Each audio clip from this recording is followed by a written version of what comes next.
Get woke, go broke. And apparently the inverse to this is bow hunt elk and serve steak rare and get rich, I guess. Joe Rogan, not woke at all, kind of a lefty in economic issues, and he's widely successful. The New York Times argues that he's the new mainstream with this in their story, which I want to read for you. Here's a quote.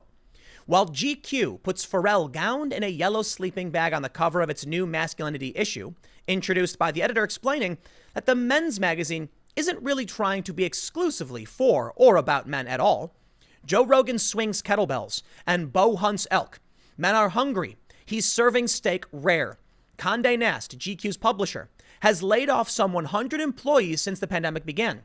In the meantime, Joe Rogan Experience has had 190 million downloads a month. And if you include the Joe Rogan Clips channel, his views are in like 350, 400 million views. Certainly the most successful, one of the most lucrative podcasts in the world as podcasting expands dramatically. There's a few things I want to point out, though. I don't necessarily think this is an issue of, get woke, go broke versus, I mean, kind of, yes. I'll get to that in a second. I think Joe Rogan's success comes from being first in, best dressed, and working hard. That's about it. Consistency. I've told people this all the time. Just work hard. Don't stop working. Don't give up. It may seem slow in the beginning, but you've got to build something. You can't expect that right when you start, someone's going to dump a bunch of money in your lap. It doesn't work that way. You got to work really, really hard for it. When I started doing everything I was doing, my money was going down. My savings were being burned up. And then slowly income started to come. And then eventually I started to make money. But there's something interesting here. Barry Weiss for the New York Times writes that Joe Rogan is swinging kettlebells and bow hunting elk. Men are hungry. He's serving steak rare. Why does that mean? What does that have to do with men being hungry? I think women actually like a man swinging kettlebells and bow hunting elk and eating rare steak too, right? I think what we're seeing with Joe Rogan's success, partly due to his dominance of, his long-standing work ethic, but also think about who he is, what he talks about. He's left in a lot of political issues. Well, 68% of millennial women are Democrats. Joe Rogan certainly doesn't speak to all of them, but he does speak to many when he talks about left-wing progressive issues and how he wanted to vote for Bernie Sanders, for instance. Now, of course, you have a lot of weird woke leftists. Rogan doesn't agree with them.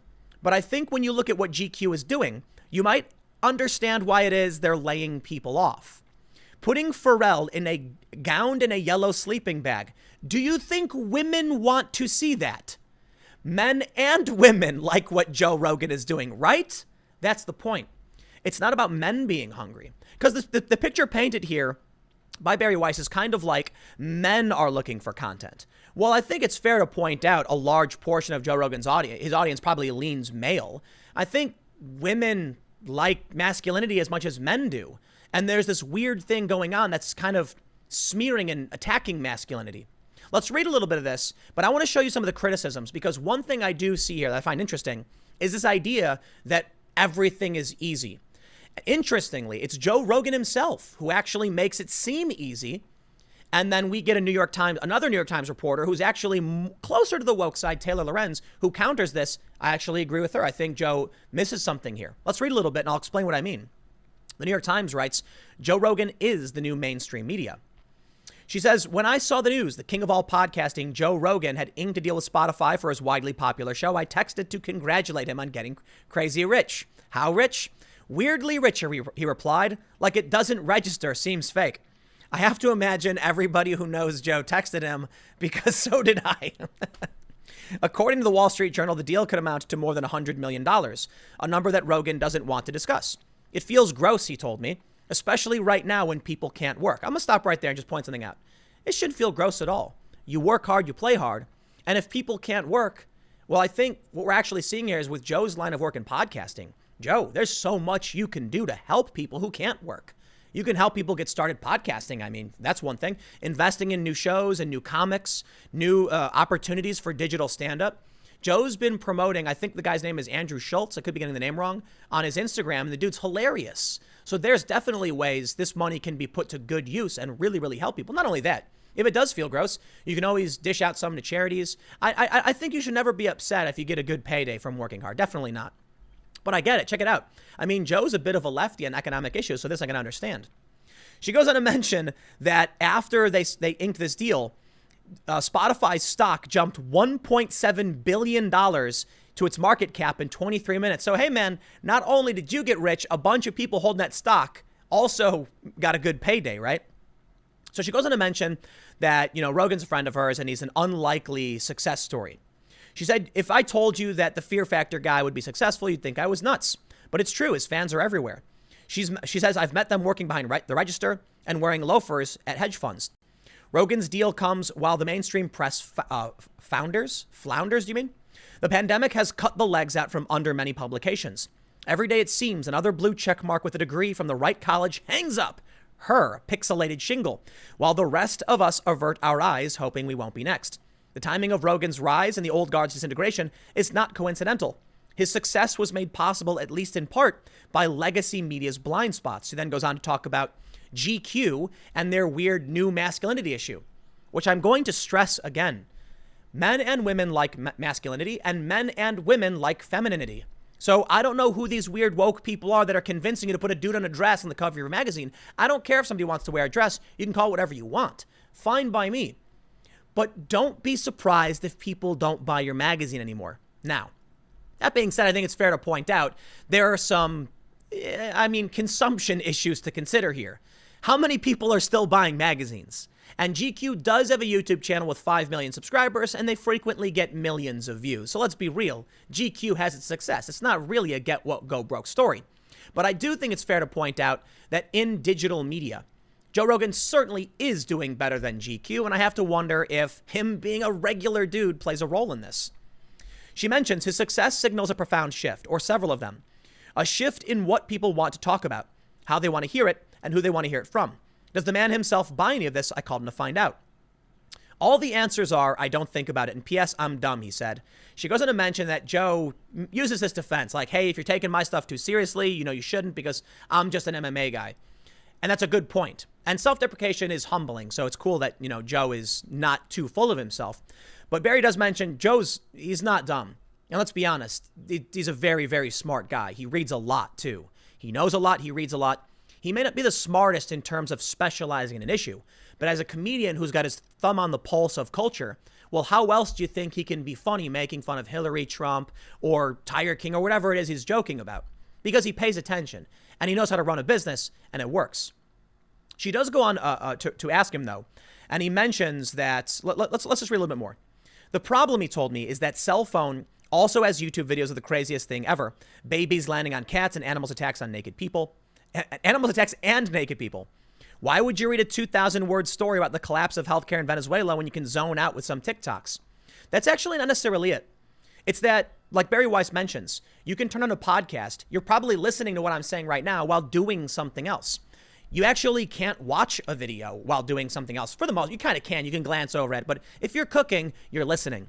That's why podcasts work. You can do it in addition to what you're already doing. Reading a book, watching movies or whatever, those are sit-down activities.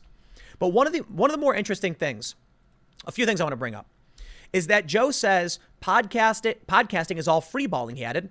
It's the opposite of polished, and because of that, it resonates. Taylor Loren says, this is quite literally untrue, and many of the most popular podcasts have immense production value. And you know what? Taylor's completely right. Now, Joe Rogan does actually have a decent production value, but it is true that he comes in, sits down with people, and he talks about things. Obviously, Joe is watching other videos, listening to other podcasts, reading newspapers and magazines, so he knows what to talk about. All of that is part of the production process. But a lot of people seem to have this idea that podcasting is easy. And this is what I want to get to. I mean, I maybe should reserve this for a longer segment, but I think we'll do the best we can. No, it's not easy. It's very hard. You can't just start a podcast. No, hold on. I'll take that back. You can. You absolutely can just start a podcast. But there is a lot that goes into it. First of all, most of the biggest podcasts in the world are heavily produced. And many of the podcasts where you have people just talking to each other, they actually do edit those. Many of these podcasts have music, soundtracks, advertisers, pre-scripted everything. You'd be surprised. They have topic lists. Now, when it comes to the podcast I do Monday through Friday, the Timcast IRL podcast, check it out over at youtube.com/TimcastIRL. We do minimal production, but there's a lot that goes into this, right? You can't just take 3 random people and say, talk about stuff and make a world's best podcast. It might be interesting to hear some people talk about some stuff, but it really is about the hosts, their ability to communicate, and the things they know. So when we do the podcast, we all kind of know stuff. And not only that, we do spend time sourcing stories and trying to find interesting things to talk about. So while it is kind of off the cuff, I think what we're dealing with is kind of a half-right assessment. Podcasting is all freeballing. It's actually not. Most podcasts are produced. Now, if Joe's talking about the difference between what some people have called radio over the internet, which is like the New York Times, versus Joe Rogan doing an audio podcast, he's right? So let's not argue semantics. In terms of what I do, I don't got a script right here. I pulled up some stories and I said, I want to talk about this. So yeah, we do kind of just go off the cuff. But there's a lot of work that goes in this. When I was on the Joe Rogan podcast, I mentioned something about doing 3 hours and 40 minutes of content recording every single day and like an hour and 40 minutes on Saturday and Sunday. And Joe said, but think about those hours. You're still only doing, working 3 hours or 4 hours. And I said, no, but there's 10 hours of research that goes into that. I don't just wake up, see an article on the screen, sit down and turn the mic on. I read all of these things. I read constantly, which brings me to a really funny point. This person's critics. So here's what I said. In my interview with Joe, I mentioned I record 3.5 hours of content per day. And his first reaction was that I only worked 3.5 hours, did 3.5 hours of work. I explained it's like 13 hours of work per day, every day with no day off. Someone responded, Tim, you literally sit in front of a computer reading news articles that other people wrote. Firstly, on articles like this, the last 3 segments I do, they're opinion commentary on things other people wrote. So it's not just that I'm reading the article and we're done with it. Those actually aren't allowed on YouTube. It's that I'm using these as a frame of reference to talk about something impacting culture. But this person clearly doesn't watch the other 2 hours and 40 minutes of content I do every day. Actually, no, it's not even fair. I do one segment I do 30 minutes per day. So that means 3 hours and 10 minutes I do are based upon my research understanding. And it's not as simple as to say, you can just do it and it works. If that were the case, this critic who claims I just read things would have a world's best podcast and get millions of views. So I have to keep this one short, which I'm kind of bummed about. Maybe I should have reserved it for a longer segment. But the reality is there's a lot of hard work that goes into this. Joe might say he's dumb, and this is what you can take away from this. He might say he's dumb. He's definitely not, okay? He might say that, oh, it's all free balling, we're just talking. And that's true, but a lot of work does go into this. And you might want to say it's an issue of the inversion of getting woke and going broke. But to be honest, I really don't think that's fair. I think it's fair to a certain degree. It's no surprise that someone who's like honest and principled like Joe will have a top podcast. He's also kind of calm and rational.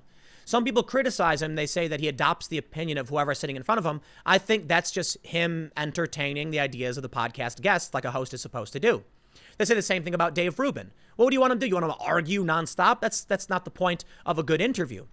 Joe's found something good, right? It's a perfect storm.